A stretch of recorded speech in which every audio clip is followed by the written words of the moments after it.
Yo, it is day 9 of the challenge on YouTube. Welcome everyone, and for those who have been following along, welcome back. It's it's become quite a ride, this one. I'm learning a lot every day. The first thing that came up for me then was I realized so often I was looking at this mirror. So I have a mirror behind the camera because my phone is set up in a way where I have the main camera facing me, and therefore I can't see what's actually on the screen. And this was great. I was using this mirror here so I could see what was actually on the screen. The problem was, as I was talking, I kept looking at the mirror to look at myself instead of looking at the actual camera itself to talk through the camera. And when I was looking back on the videos, I realized I'm constantly disengaging with the camera. And that's not very helpful when it comes to talking to an audience that is there listening on the other side. And so, yeah, today I'm gonna be talking about the engagement and our forms of expression and how we actually engage with the camera as I currently understand it. Because this mirror, and same thing goes for the selfie view on your camera as well. It can often be quite distracting. I find this quite distracting personally, and it's been an interesting journey getting used to talking to a camera lens. Because just talking to the camera lens, it feels much more, I'm less self-conscious, and I'm actually able to focus more on myself. Because really, how often do you actually sit there and talk to yourself? It's like talking to a mirror, and it doesn't really help, because most people, when I'm looking at them, I'm talking to them and not talking to me. So that is something that I would recommend if you're just getting started with this, is to try and work out a way where you can have the lens facing towards you and not look at yourself in the camera. Because then you can start to create a relationship with the camera lens and start speaking through it. And now, yeah, this is this is coming into the next part of this challenge, which is when I'm with someone else, I can gauge how that person's responding to me. I can have a conversation with them by listening to them. And the difference between this and the camera is that I don't have that instant feedback. And that can be really unnerving for some people, and it was unnerving for me. I'm getting used to it now, and it's taken some time. If you've watched in the previous recordings that I've done, I talked about doing 30-day story challenges and putting up 1-minute videos every day. And that was a practice in me just going, I'm gonna put the thing up and talk to the camera. Express whatever was on my mind, whatever I was feeling, whatever was alive for me, and allow that to be perfect. Now, this is simply a longer version of that. And I'm noticing a couple of things too. I'll point them out as they come up because I feel they're relevant to this practice. I'm gonna speak to them. Is the eye contact. Because through the lens, the idea is to be looking through the lens. However, if I stare like this at the lens, it starts to become a little bit uncomfortable. Now, I can soften my eyesight and almost like look through the camera, and that often helps to soften how you can receive it. Because as much as I want you to receive it, I don't want it to just penetrate through your through your ears and through your entire being. And I guess it helps when I'm being a bit more real and looking away if I'm thinking about something, because being fully engaged all the time and staring at a lens also isn't very productive. The worst one that was happening before, which was looking at the mirror, that was more of this self-reflective thing where I was looking to see how I looked. And I was watching my mannerisms, and I was watching all of these things. They feel more beneficial to do them afterwards in the watching the video afterwards. And so I'm just looking down at my notes here.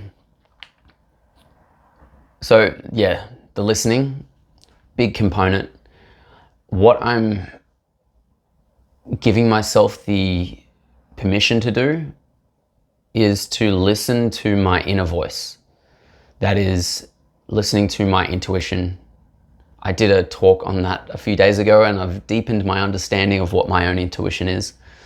And it's that voice that says, it's quiet, and it will say, this is the next thing to say. This is the next thing to say. Now, the ego voice, this is the voice that we argue with in our own heads. This is a different voice. This is the one that says, well, we need to say this certain thing because we need to impress people, or we need to be seen in a certain way. And so we better say that thing or not say that thing. And yes, that voice has come up a lot during these talks. However, the discernment between those different voices is allowing me to actually flow forward. You'll notice that if I get stumped on my words, that's when I'm in this voice. When I'm listening to this, when I'm in this voice, when I'm listening to my inner guidance and my intuition, I will start to simply flow on things. There's less stopping. There's less of me seeming awkward. And even in those times where I'm thinking, that is another part. The feeling that we need to always be filling up space. Sometimes the most effective ways of speaking are the ones that have the most silence. And you'll notice that we're in this age of social media. We see 30 seconds, 1 minute, minute 30 reels that are so tightly bound together that we don't even get any silence. This is good for engagement. However, it's not really that great for conveying a message, because this silence allows for people to actually digest what we're saying. Having a natural flow. Because if I don't stop speaking at all, in your mind, you're going to be racing. Have you ever listened to someone that just talks nonstop? Maybe me in the previous videos. And so, if you haven't noticed, I've shifted into a space of more silences. What this does, this has been my own observation of other people. When people can comfortably do this, for one, I trust them more. Two, I realize that they're being more mindful about what they're saying. Three, I can see that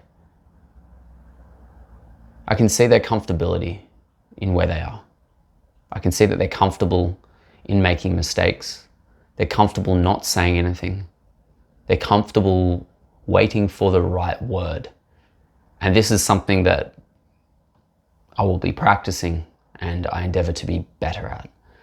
Because these silences are so important.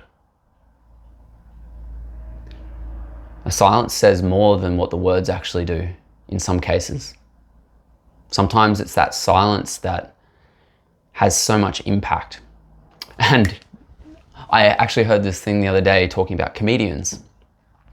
How comedians,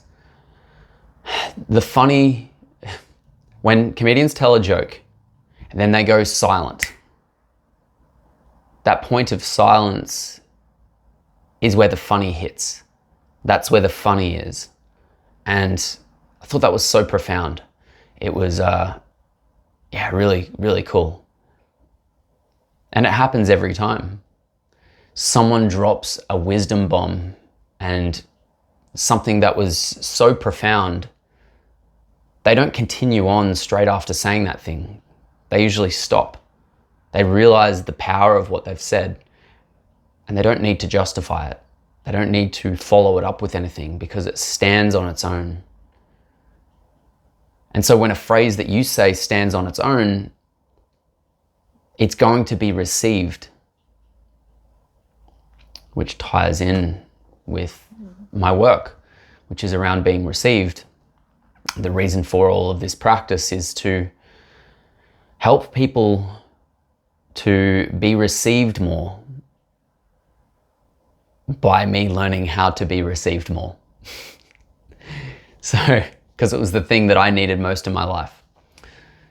And realizing that me working on my voice was not the most important part of simply speaking. We often think that, okay, well, I'm going to get better at speaking. I'm going to articulate more. I'm going to be more enthusiastic. I'm going to have more energy, and I'm going to speak more powerfully, and I'm going to apply all of these tools and techniques. I'm going to sharpen my words, refine my words, make sure everything that I say sounds clear, make sure it all sounds impressive, make sure it sounds, tick all the boxes. And unfortunately, if that's all that's focused on, it's not going to land. And if you notice anyone who is a really good speaker, anyone who's a public speaker, podcasters, anyone who does YouTube, they all have this ability to capture attention. And that comes by them being comfortable in themselves, them not trying to impress people. And the number one part of this is that they express from here. Maybe not even just here, maybe they express from their entire body and they fully embody everything that they say. And when they do this, everyone feels it. People feel it in their bones. They feel it resonate in their soul. And you would have heard this phrase that people have used for years. When you hear someone who is a singer and you would say, this person sings from their soul or their heart. I can feel their heart in their singing. Or this is really heartfelt. This is really soulful. And within these phrases are such powerful wisdom for ourselves, because we're often told these things and we think, well, singers do that. Singers sing from the heart because that's what singing is. Well, the singing voice is no different from the speaking voice. Yes, they sound different. Yes, they're expressed in different ways. Yet they are both expressions of your deeper self, your heart and your soul, and the thing that you're passionate about. And so in using your voice, this comes into your daily speaking and singing. They come together. They originate from the same place, which is here in your body. They originate from here. And the more that you can allow these two voices to come out, the easier life is going to be, because you'll be able to communicate these things. Have you ever noticed that a lot of comedians are really good singers? There is this thing where we can get trapped in a particular identity. For myself, it was being trapped in the music singing identity. And I was like, I'm a singer, I'm not a talker. I don't entertain. That wasn't my identity.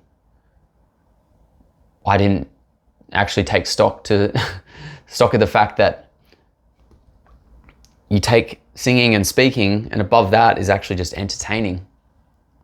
As a musician, if you're a musician, if you're a singer, you're an entertainer as well. And what you do by not working on your speaking and not working on your entertainment value, you actually rip the audience off because they don't get a chance to open up to you. And this may have been cool at some point in time, and some artists are like this. However, it really is very uncomfortable to be around because people can't connect to you.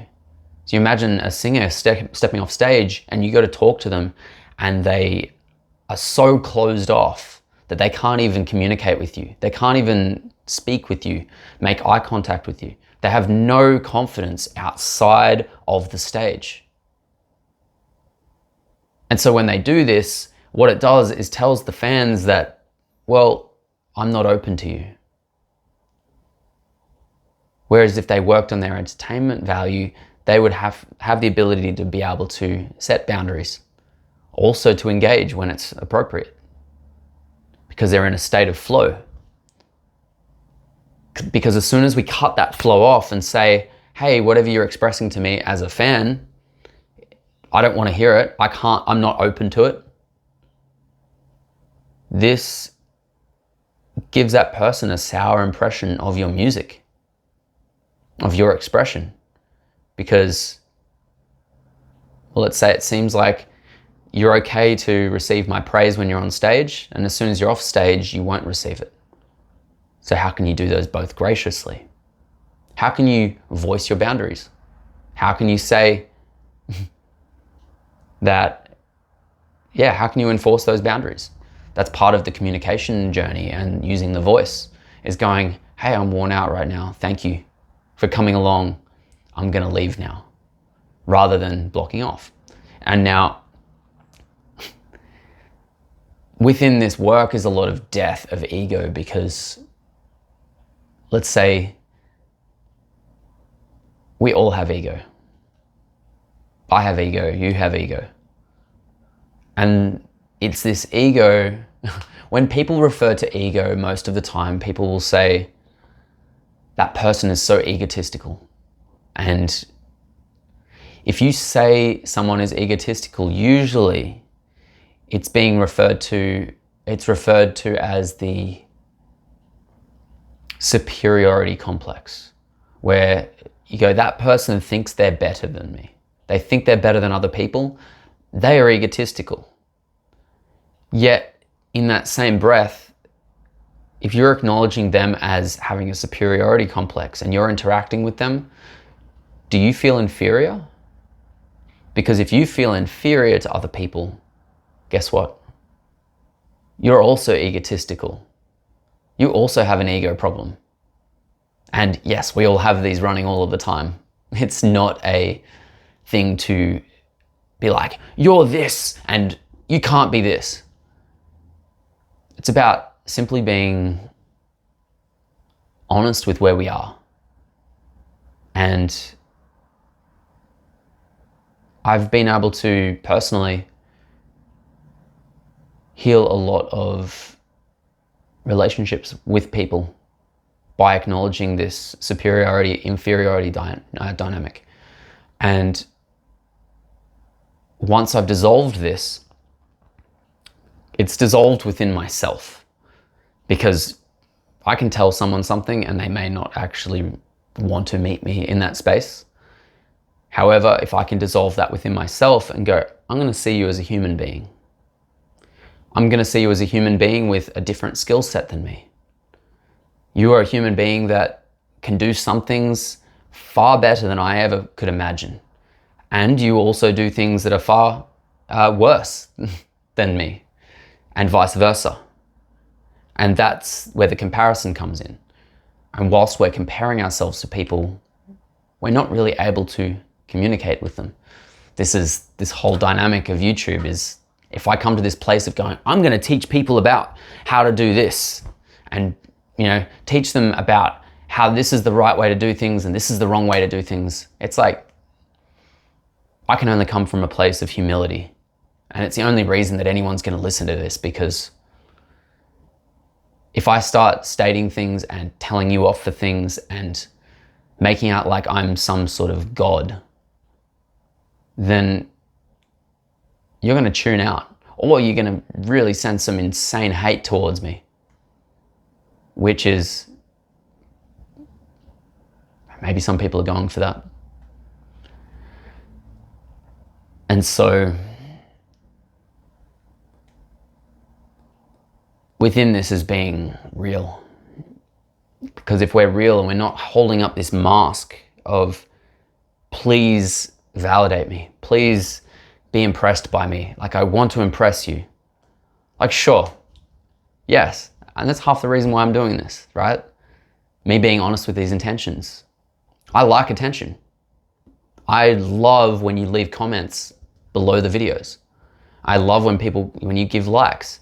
And all of these things are so, so valuable. I love them. Also, at the core, it's about me sharing this because it's my journey, and acknowledging it may help someone else, may help you. And so, moving on. The next one is enthusiasm.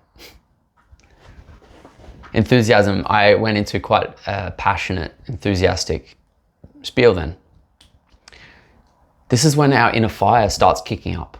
I know I'm getting more in the, in a more of a physical sort of, not physical, more of a spiritual side of things, where we have our inner fire and we have our energy, and how our energy is how other people receive us.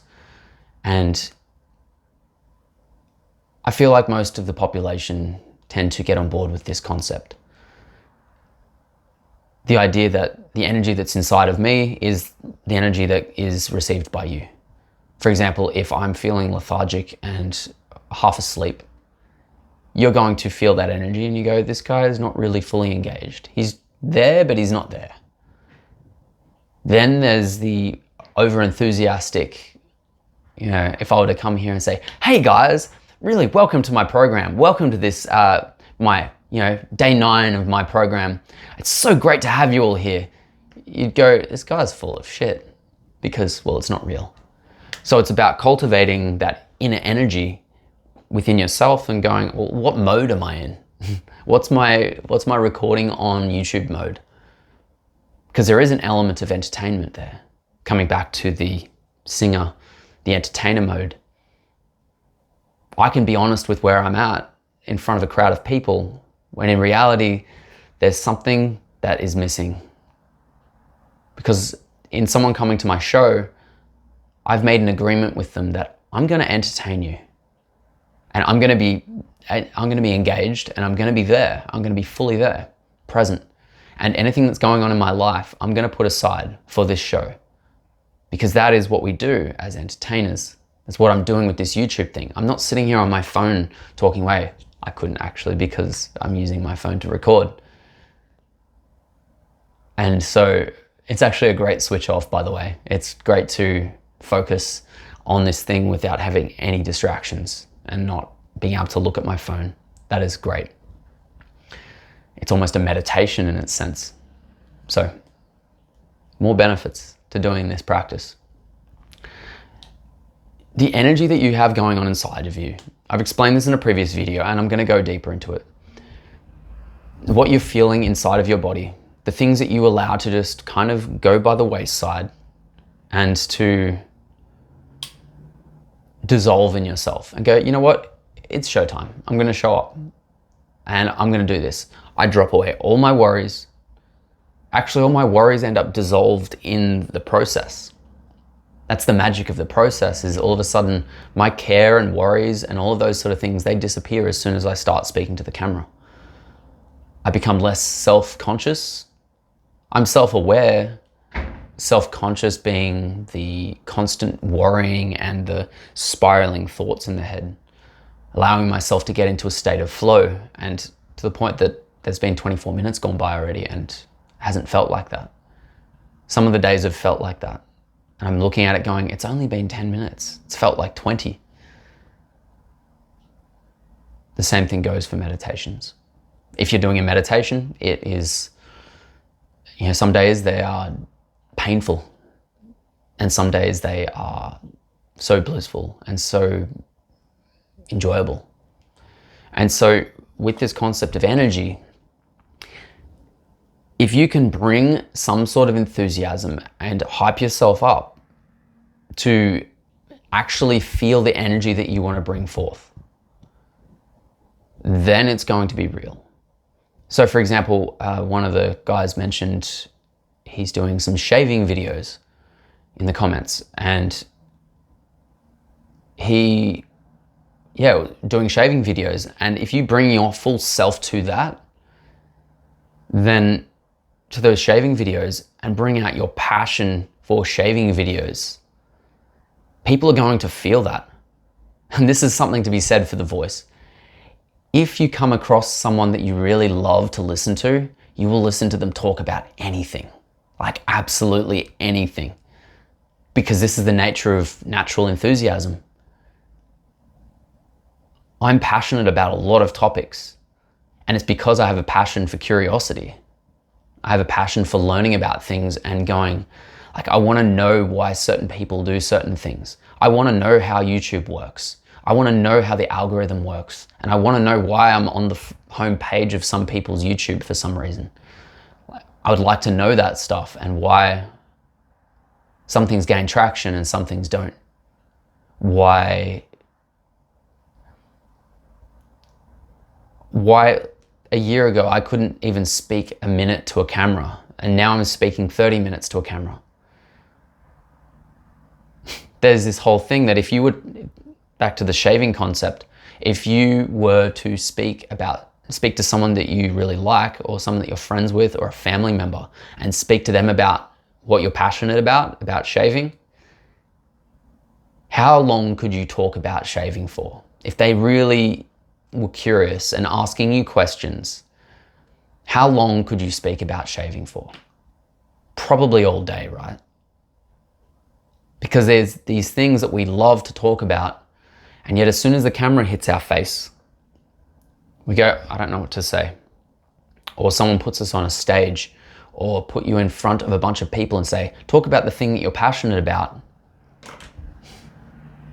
Shut down.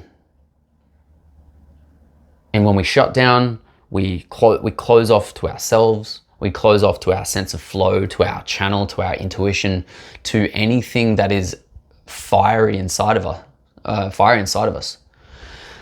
And people feel this. People observe you and go, I can feel there's a flame there. I'd like to see it more. And if you don't allow that flame to be seen, there's a strong likelihood people will tune out, because it's not entertaining. It's not engaging. Because within you speaking with enthusiasm and deciding to go, I'm gonna bring my all to this, without that, your voice doesn't land. Because you're saying to them that you don't want it to land. And sure, it's fine to be nervous. It's all real parts of the process. What we're looking to achieve is to be able to connect with people. And to connect with people, it requires us to be open. It requires a sense of vulnerability, and also a stepping into the role and going, what does it mean to be this thing? For myself in this space, when I go on rants, I start feeling like I get into this like educational / coaching / like motivational speaker kind of space, where all I want to do is help people to connect dots between all of their the problems that they have and how they can actually overcome them. Because I see myself as a bridge builder, as a dot connector. And the idea within these videos is to become better at connecting those dots for myself, and so that I can explain things in a way that is engaging to you. And especially if you guys can sit through a 30-minute video of me talking, if you're at this point, then something must be happening that's right. And maybe it's the intention that I have, because I really want to engage further with you. The first couple of videos, I didn't have this because I didn't realize that there were people watching, and I didn't even expect anyone to be watching. And now that there's people watching, I'm like, oh, cool. This is great. I'm getting feedback. I'm hearing from everyone. I'm hearing from, a bunch of you, and everyone's leaving really cool comments and engaging, and subscribing. So if you enjoyed this video, hit the subscribe button. If you'd like to follow along on my journey, you can see my Instagram is down in the details below the video. And on here, I post more of my stuff about my day. If there's anything that's occurring, if I'm doing any workshops or events, and also any programs that I run. I also do reels on there, which I'm going to start bringing to YouTube Shorts as well, because I might as well use them on YouTube Shorts, huh? So yeah, have a great day, guys, and I'll see you tomorrow for day 10. Peace out. That is my, I have an alarm set so that so that I know what's going on. All right, peace out. There. Peace out, guys. I'll see you tomorrow. I'm gonna work out a catchphrase. That's something that I'm gonna play with. Definitely play with a catchphrase of sorts. Yeah. So many exciting things. All right, see you guys tomorrow.